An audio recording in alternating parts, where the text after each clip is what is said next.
Hello. तर आज उपवास होता, तर साबुदाण्याचे भजे बनवले, छान क्रिस्पी झाले. तर ह्याची रेसिपी बघूया आपण. साबुदाण्याचे भजे बनवण्यासाठी सर्वप्रथम आपल्याला 4-5 तास साबुदाणा भिजू घालायचा आहे. नंतर मिक्सरमध्ये थोडंसं बारीक करून घ्यायचं आहे त्याचा. हे बघा अशा प्रकारे बारीक करून घ्यायचं आहे. त्यातमध्ये जिरं आणि शेंगदाण्याचा मिरची, त्याचबरोबर बटाटा टाकून घ्यायचं, किसून घ्या किंवा मग उकडून किसलेला आहे मी, आणि मीठ, त्याचबरोबर थोडीशी साखर पण टाकलेली आहे आणि लिंबू पण तुम्ही टाकू शकता. आणि छान मिक्स करून घ्यायचं आहे आपल्याला. आणि मी तेल ठेवलेलं आहे, तर अशा प्रकारे आपल्याला ते तळून घ्यायचे आहे. जास्त पातळ पण करू नका, म्हणजे आपले ते भजे आले पाहिजे.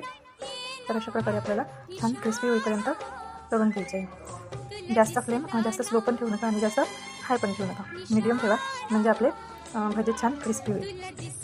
तर रेडी आहे आपले साबुदाणा भजे. त्याचबरोबर मी लस्सी बनवली होती. तर रेसिपी बघितल्याबद्दल खूप खूप धन्यवाद. थँक्यू.